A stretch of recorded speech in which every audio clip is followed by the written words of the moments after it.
여러분, 혹시 이런 경험들 있지 않으신가요? 특별히 필요하지 않았던 물건이나 서비스인데 나도 모르게 구매하게 되는 경험. 아마 한 번쯤 이런 경험들 있으실 거예요.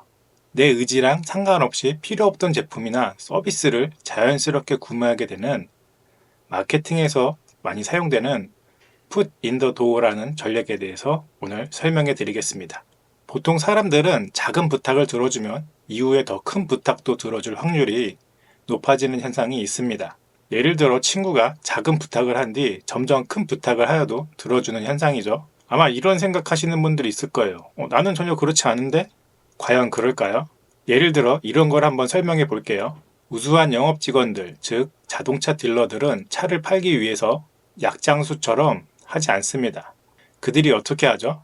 사지 않으셔도 돼요. 괜찮아요. 안 사셔도 됩니다. 실용적이면서 워낙 승차감이 좋아서 알려드리는 거지 안 사고 구경만 하셔도 되니까 한번 놀러와서 타보세요. 이렇게 얘기를 하죠. 그리고 나서 일단 타게 된다면 사람들은 거절의 자유의 상당 부분을 잃어버립니다. 아마 여러분들도 영업하시는 분들이라면 금방 이해하실 거고 영업을 당해보셨던 분들도 이런 상황을 겪어보셨던 부분일 거예요. 그 다음 바로 준비된 멘트가 나오죠. 이왕 한번 타셨으면 시운전도 해보시죠. 이런 식으로 계속 투자를 하게 만드는 거죠. 승차감 좋죠. 동의를 구하면 얼떨결에 또 동의도 하게 됩니다. 그 다음에 이왕 사실 거면 2차로 구입해 보시는 것도 나쁘지 않으실 겁니다. 이런 식으로 얘기를 하게 되면 나중에 2차를 사게 될 가능성이 높아집니다. 그리고 여러분들이 시식 코너에서 처음부터 살 마음이 없었는데 시식을 하다 보면 맛있어서 그냥 구매하게 되는 원리도 사실 이거랑 비슷한 원리죠. 이게 조금씩 투자를 하다 보면 그 상당 부분을 갖다가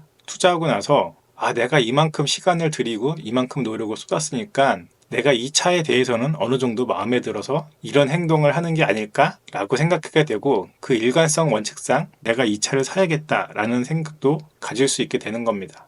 그렇게 만드는 전략이 Put in the door 전략이라고 볼 수 있습니다. 한 가지 더 저희 생활에 밀접한 예를 들어볼게요. 엄마가 아들한테 부탁을 할 때도 같은 원리가 작용합니다. 철수라는 아들이 화장실에 들어가는 걸 엄마가 보았습니다. 철수야, 화장실에 들어간 김에 욕조에 물도 담아줄래? 그러면 그 정도 할 수 있죠. 그래서 네 하고 얘기를 합니다. 그리고 하는 김에 거기 세탁바구니에 있는 빨래도 세탁기에 좀 돌려줘. 그러면 예, 알겠어요. 뭐 이렇게 얘기가 되겠죠. 이런 식으로 단계별로 노력을 하게 되면 사람들은 다 할 수 있는 문제인데 만약에 이걸 한꺼번에 얘기한다고 생각해 보세요. 철수야, 세탁 바구니에 있는 빨래 세탁기에 돌리고 욕조에 물도 새로 받고 그리고 어제 널어놓은 빨래도 다 걷고 와 이렇게 하면 철수는 이렇게 말할 겁니다. 엄마 나 지금 시간이 없어 바쁘단 말이야. 이러면서 거절을 할 수도 있죠. 이런 것들이 바로 풋 인도어 전략에서 나오는 테크닉이라고 보시면 됩니다. 그리고 이번에는 미국의 한 대학교에서 실험한 내용이 있는데요. 한 쇼핑몰에 240명의 여성들을 대상으로 도우미 남성을 고용해서 쇼핑몰에 있는 여성들에게 데이트 신청, 사실은 헌팅이겠죠. 이거를 실험한 거예요.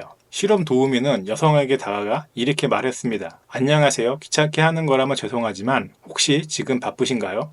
바쁘지 않다면 저랑 맥주 한잔 하실래요? 라고 120명씩 총 240명한테 한 가지 차이만 두고 물어보았을 때 얼마나 승낙을 하는지 알아보는 실험이었습니다. 차이를 둔 것은 120명에게는 바로 데이트 신청을 했고 나머지 120명에는 쇼핑몰 근처에 있는 특정 위치로 가는 길을 물어본 후 데이트 신청을 했다는 건데요. 결과는 어땠을까요? 풋 인더 도어 전략은 정말 막강했습니다. 곧바로 데이트 신청을 했을 때는 불과 4명의 여성만 수락을 했지만 길을 물어보고 나서 데이트 신청을 했을 때는 무려 19명. 그러니까 4배가 넘는 여성들이 좋다고 했거든요. 정말 보고도 믿기지 않는 엄청난 효과죠.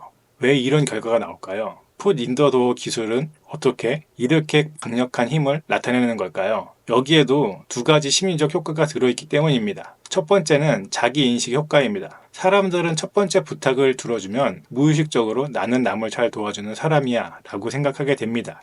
그런 자기인식이 생기게 되면 자연스럽게 다음 부탁도 잘 들어주게 되는 거죠. 두 번째는 일관성 효과입니다. 앞에서 설명을 해드렸지만 다시 설명을 해드리면, 사람들은 한번 어떤 입장을 취하면 그 입장을 일관성 있게 유지하고 싶어 합니다. 그래서 한번 부탁을 들어주면 그 방향성을 계속 유지하고 싶어서 다음 부탁도 들어주게 되는 거예요. 만약 여러분이 무언가 팔아야 되는 분들이라면 정말 많은 곳에 활용을 할 수 있겠죠. 피부 관리숍을 하시는 분들이라면 체험 쿠폰으로 고객을 유도한 다음에 고객의 서비스로 이어지게끔 할 수도 있고, 소규모 사업자분들이라면 예를 들어 작은 무료 샘플을 제공하고 본품 구매를 유도할 수도 있고, 제 채널에 온라인 셀러분들이 많잖아요. 그러니까 온라인 셀러분들이라면 첫 구매 고객에게 특별한 할인을 제공하고 지속적으로 구매를 이어지게 하는 방법도 있을 수 있겠죠. 이렇듯 여러 가지 상황에 적용을 해볼 수가 있습니다. 오늘은 풋 인더 도어 전략에 대해서 알아보았는데요. 오늘 알려드린 내용이 도움이 되셨다면 구독과 좋아요 부탁드리고요. 지금도 많은 곳에서 사용되는 이 심리 마케팅 전략을 단순히 알고 넘어가는 게 아니라 꼭 여러분의 상황에 맞게 적용해 보시기 바랍니다. 시청해 주셔서 감사합니다.